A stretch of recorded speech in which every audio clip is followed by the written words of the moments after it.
depressed, frustrated, sad, confused. You want answer. Let's talk. Give me a message sa page ko sa Philippine Dating Coach and you can have one-on-one coaching with Coach Baze, your dating coach. Just please subscribe to my channel and hit the bell button.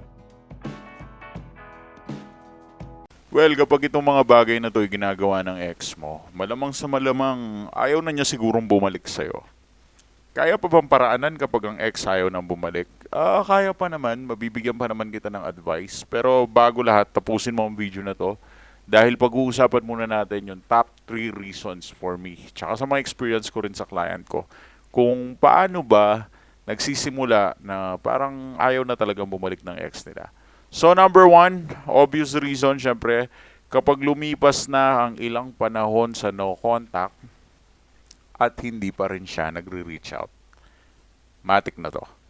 Kapag ang tao na gusto ka talaga at ginamitan mo na ng no contact rule, binawa mo na lahat, sinunod mo yung mga advice ko, ayaw pa rin bumalik, maybe that would be the time that you need to think about it. And siguro ito na rin yung oras para pag-isipan mo kung ano ba ang next plan mo. Baka kasi mas makaka-better sa'yo kung hindi ka na lang aasa at mag-move on ka na kapag hindi siya nag-reach out sa'yo during no contact.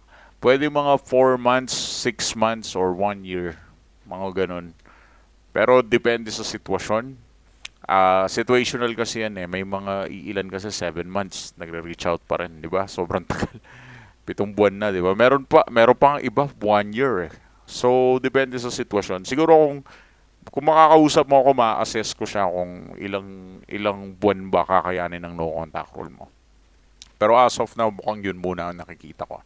Number 2, reason kung bakit ayaw nang bumalik sa'yo ng ex mo o senyalis na hindi na niya gustong bumalik is kapag dahan-dahan kung umamin na mayroon na siyang bago. The point is, akala nyo kasi kapag pinopost agad ng ex nyo na meron na siyang bago is yun na yun. Minsan di nyo lang napapansin na nabibiter lang yung ex nyo. Tapos gusto lang kayong pakitaan na, may bago na ako, masaktan ka. Parang ganun. Parang gusto lang kayong saktan. Kaya sila nagpo-post na meron na silang bago. Kunyari na nai-in-love sila dito. Kunyari ganun, kunyari ganyan, kunyari ganun. Pero it means nothing naman. I don't think na ganun talaga yun. Na may bago na talaga sila. So, ang point ko doon is mas mataas yung chance na mababalik mo pa siya kahit makahanap siya ng bago. Kung nagkaroon lang siya ng bago para ipakita niya sa'yo may bago siya. Out of insecurity, kumbaga. Kapag kasi dahan-dahan siyang umamin na una, tinatanggi niya na may bago na siya. Una, ganun muna, tanggi-tanggi. Hanggang dumating yung panahon na aaminin din niya, bumubuelo lang.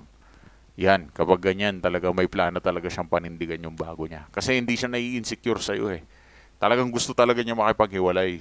Ayaw niya dun sa masakit na paraan at magulong paraan na pwedeng mangyari sa'yo. Ayaw ka niyang masaktan na sobra at maguluhan ka na sobra. Kaya dinadahan-dahan ka niya. Bumubuelo, kumbaga.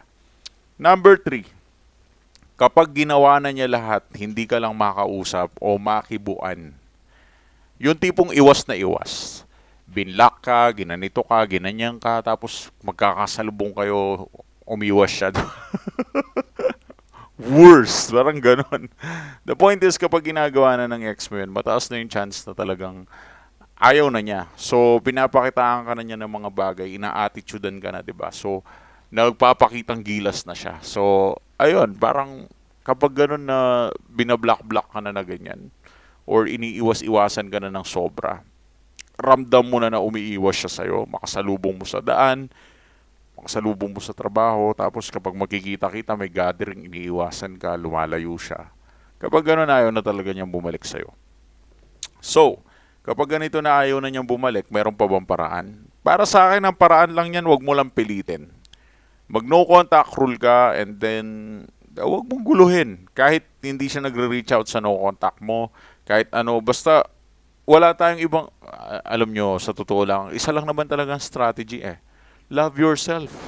Yun lang yung strategy dito. Huwag nyo nang isipin na, ano ba i-chat ko? Ganito ba? Ganyan ba? Ganun ba? Mapipingwit ko ba siya pag ginanito ko, ni-reverse psychology ko? Alam nyo, mga imagination nyo lang minsan yan eh. Hindi yan effective madalas and most of the time. Isang bagay lang ang effective. Mahalin mo sarili mo, respetuhin mo sarili mo, mag-self-improve ka, at have some sort of pride. Yabangan mo ng konti. Angasan mo ng konti. Para ikaw naman yung nagiging high value. Ikaw naman nawa yung hinahabol-habol. Pataasin mo kasi yung value mo. Kung gusto mong habulin ka ng isang tao, i-make sure mo na yung value mo kahabol-habol siya.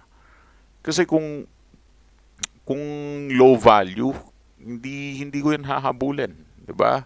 Parang halimbawa, merong dumaan dito sa harapan ng bahay namin. Tapos yung binibenta niya, baba-baba ng value. Ba't ko hahabulin yun? Pakialam ko dun. The point is,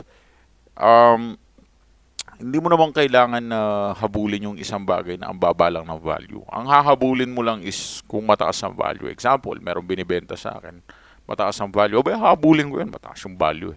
The point is, depende kasi sa value eh. Ngayon, kung gusto nyo mag-increase yung value nyo, mag-work hard kayo for that value na ma-improve siya.